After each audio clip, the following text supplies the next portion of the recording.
Sir 'Dastagiri' ఒక drama create చేస్తున్నాడు sir. మొన్న చూసాము తన తండ్రి పైన అటాక్ చేశారు వైసీపీ వాళ్ళు అని చెప్పేసనన్నారు. సో, ఇప్పుడు అదంతా అబద్ధం అని చెప్పేసి సాక్షి పేర్కొంటుంది. తను ఒక కథనాన్నయితే వెలువడించింది. అసలు 2 వైపుల నుంచి చూస్తే ఎవరిది నమ్మొచ్చంటారు? అసలు 'దస్తగిరి' ఈ విధంగా చేయడం గల రీజన్ ఏమంటారు? దస్తగిరి జైలు నుంచి వచ్చినప్పటి నుంచి కూడా చాలా తీవ్రంగా వైసీపీ మీద విరుచుకుపడుతున్నాడు. ఓకే. అట్లాగే జడ శ్రవణ్ కుమార్ పార్టీ జేబీఎం పార్టీలో జాయిన్ అయ్యాడు. జేబీఎం పార్టీ తరపున కడపలో పులివెందుల్లో జగన్కి వ్యతిరేకంగా పోటీ చేస్తానని కూడా అనౌన్స్ చేశాడు. ఆ క్రమంలో చాలా పెద్ద స్థాయిలో విమర్శలు చేస్తున్నాడు. దాన్ని తెలుగుదేశం మీడియా కూడా బాగా ఉపయోగించుకుంటుంది. ఎందుకంటే జగన్కి యాంటీగా కాబట్టి తాము ఉపయోగించుకోవడంలో పెద్ద ఆశ్చర్యమేం లేదు. ఈ క్రమంలో అతను బిగినింగ్లో చేసిన విమర్శ ఏంటంటే దీంట్లో ఈ మొత్తం ఇప్పటి వరకు 8 మంది ముద్దాయిలు వివేకానంద రెడ్డి హత్య కేసులో. ఎర్రగంగిరెడ్డి, తర్వాత సునీల్ యాదవ్, తర్వాత మూడవది వచ్చి మన ఉమాశంకర్ రెడ్డి, 4 దస్తగిరి, 5 దేవిరెడ్డి శివశంకర్ రెడ్డి, 6 గజ్జల ఉదయ్ కుమార్ రెడ్డి, 7 వైఎస్ భాస్కర్ రెడ్డి, 8 అవినాష్ రెడ్డి. సో అవినాష్ రెడ్డి, దస్తగిరి తప్ప, వీళ్ళిద్దరు తప్ప మిగతా 6 మంది జైల్లో ఉన్నారు. సో ఈ వీళ్ళల్లో ఎవరికి బెయిల్ రాయకుండా సునీత ఎప్పటి నుంచో చూసుకుంటుంది జాగ్రత్తగా. ఎవరికి బెయిల్ అప్లికేషన్ అయినా ఆమె ఇంప్లీడ్ అవుతుంది. బెయిల్ రాకూడదు వీళ్ళకి, అంటే వీళ్ళు నేరం చేశారా లేదని తేలకపోయినా జైల్లోనే ఉండాలన్న ఉద్దేశంతో ఆమె ట్రై చేస్తుంది.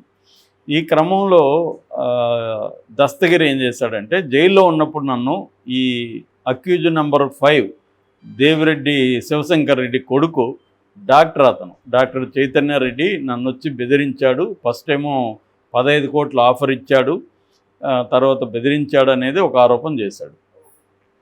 దాని తర్వాత కొత్తగా ఒక ఆరోపణ ఏం చేశారంటే, మా నాన్న హజీవల్లి ఆయన పేరు, మా నాన్న ఆటో డ్రైవరు, ఆటో తోలుతూ ఉంటాడు. ఆయన పులివెందల కదిరి రోడ్లో నామాలగుండ అనే ఏరియా దగ్గర వెళ్తున్నప్పుడు కొంతమంది వచ్చి ఆయన మీద అటాక్ చేసి కత్తులతో దాడి చేసి, జగన్ మీద పోటీ చేసేంత మీ కొడుకు, వాడిని చంపేస్తాము అని బెదిరించి వెళ్ళారు అనేది ఆ అబ్బాయి ఆరోపించాడు. దీని మీద నేను సిబిఐ కంప్లైంట్ ఇస్తాను, కోర్టుకు కూడా కంప్లైంట్ ఇస్తాను అని చెప్పాడు. దాంతోపాటు ఇదంతా కూడా కారణం అవినాష్ రెడ్డిని బెయిల్ రద్దు చేయాలి అనేది కూడా అతను మాట్లాడాడు.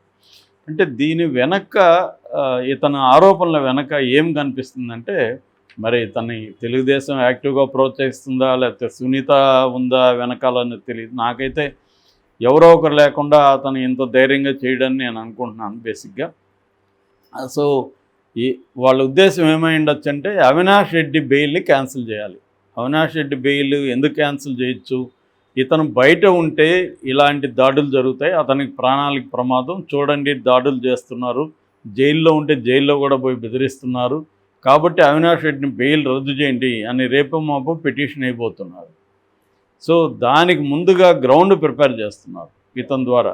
అందుకోసమే ఈ ఆరోపణలు చేయించారు. ఈ ఆరోపణలు అబద్ధమని సాక్షి పేపరు నిరూపించింది. ఎలాగంటే యాక్చువల్గా ఏం జరిగిందనేది చెప్తున్నారంటే, యాక్చువల్గా ఈ హజీవల్లి వీళ్ళ నాన్న వెళ్తున్నప్పుడు ఒక యాక్సిడెంట్ జరిగింది. ఆ యాక్సిడెంట్ అనేది బైక్ యాక్సిడెంట్. ఈ బైక్ యాక్సిడెంట్లో అతనికి దెబ్బలు తగిలాయి, బైక్లో ఉన్న వాళ్ళకి దెబ్బలు తగిలాయి, ఇతనికి కూడా దెబ్బలు తగిలాయి, హజీవల్లికి కూడా దెబ్బలు తగిలాయి. సో దీన్ని ఫస్ట్ కథను ఆ బైక్ మీద కూర్చున్న చిన్న కదిరెప్ప అనే ఒక దళిత వ్యవసాయ కూలి, అతను ఏం చెప్తున్నాడంటే, అతని వీడియో కూడా బయటకు వచ్చింది. అతను ఏం చెప్పాడంటే, అతను ఇప్పుడు కదిరి హాస్పిటల్లో వైద్యం తీసుకుంటున్నాడు.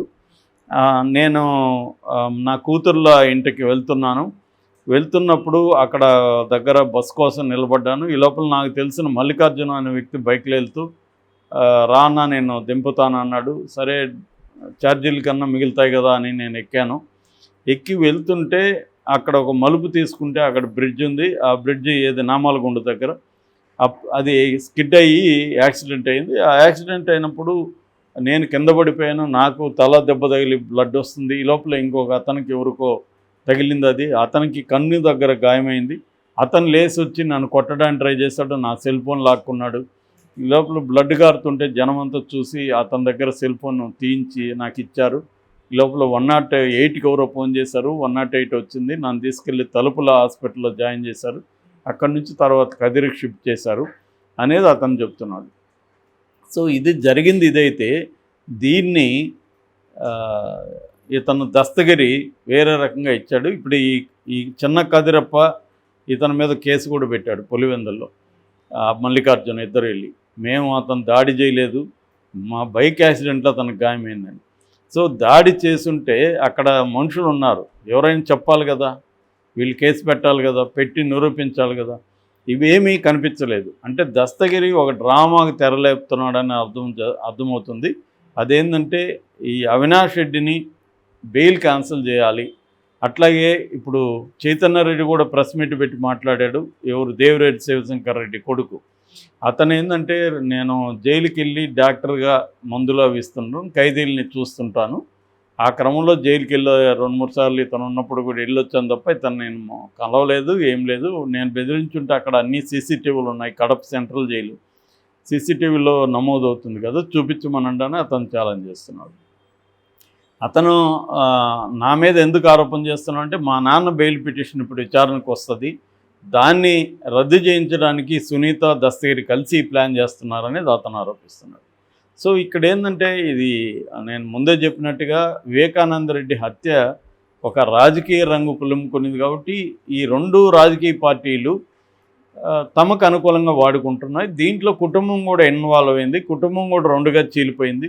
ఎందుకంటే వైఎస్ రాజశేఖర రెడ్డి ఉన్నంతకాలం వివేకానంద రెడ్డి ఫ్యామిలీకి మంచి ఇంపార్టెన్స్ ఉండేది, భారతిరెడ్డి ఫ్యామిలీకి ఇంపార్టెన్స్ ఉండేది కాదు. వైఎస్ రాజశేఖర్ చనిపోయిన తర్వాత జగన్ వచ్చిన తర్వాత రంగంలోకి భారతిరెడ్డి ఫ్యామిలీ, తన భార్య ఫ్యామిలీకి ఎవరన్నా ఒక భర్త అనే వాళ్ళు ఇంపార్టెన్స్ ఇస్తారు కదా, అలాగే అతను ఇవ్వడం మొదలుపెట్టాడు. ఎవరికి? భాస్కర్ రెడ్డి వాళ్ళ కొడుకు అవినాష్ రెడ్డి వీళ్ళకి ఇవ్వడం మొదలుపెట్టాడు. దాంతో యువతల నుంచి ఒక కోపం కావచ్చు, అసూయ కావచ్చు భారతి మీద, జగన్ మీద మొదలైనవి. సో ఈ క్రమంలో రకరకాల ఇష్యూలు, అవన్నీ ఇప్పుడు మనం చెప్తే మళ్ళీ అదొక గంట అవుతుంది, కానీ రకరకాల ఇష్యూలు చోటు చేసుకున్నాయి. ఈ క్రమంలో కుటుంబం 2గా చీలిపోయింది. ఈ హత్య జరిగింది. ఈ హత్యను ఫస్ట్ ఏమో వైఎస్ఆర్ బ్రహ్మాండంగా ఉపయోగించుకునింది. 2019 ఎలక్షన్లో తెలుగుదేశమే ఈ హత్య చేసింది. ముఖ్యంగా చంద్రబాబు, అక్కడ ఆదినారాయణ రెడ్డి, బీటెక్ రవి వీళ్ళు కలిసి చేశారు అన్న ఒక నెరేటివ్ తీసుకున్నారు. దానికి మోటివ్ కూడా వైఎస్ వివేకానంద రెడ్డి ఉంటే అవినాష్ రెడ్డి గెలుస్తాడు కాబట్టి ఆయన ఓడించాలంటే వివేకానంద రెడ్డి లేపేయాలని వాళ్ళు చేశారన్న ఒక మోటివ్ను కూడా వాళ్ళు తీసుకున్నారు. అప్పుడు సునీత కూడా అదే చెప్పింది, తెలుగుదేశం వాళ్ళే మా నాన్నని చంపారని సునీత కూడా చెప్పింది. ఆ వీడియోలు ఇంకా ఉన్నాయి యూట్యూబ్లో. అయితే దాని తర్వాత తెలుగుదేశం దాన్ని ఉపయోగించుకోవడం మొదలుపెట్టింది. జగన్ అప్పుడు ఎలాగైతే నారాసుర రక్త చరిత్ర వేశాడో, తెలుగుదేశం కూడా జగనాసుర రక్త చరిత్రను వేసి జగనే చంపించాడని తెలుగుదేశం కూడా చెప్పడం మొదలుపెట్టింది. దీనికి అనుకూలంగా మళ్ళీ ఆమె అటువైపు నుంచి ఇటువైపుకి జంప్ చేసింది. ఎవరు? సునీత చేయడంతో తెలుగుదేశం శ్రేణులకు కూడా బలం పెరిగింది. ఇప్పుడు కొత్తగా షర్మిల కూడా జాయిన్ అయింది. సో దానివల్ల వీళ్ళకి ఈ ఎలక్షన్లో మన కడప జిల్లాలో ఈ ఇష్యూని మనం బాగా ఉపయోగించుకుందాం అనేది ఇప్పుడు తెలుగుదేశం క్యాంపు కూడా యాక్టివ్గా ఉంది. ఈ క్రమంలో ఇతన్ని కూడా బాగా ఉపయోగించుకోవడం మొదలుపెట్టారు. ఎవరు?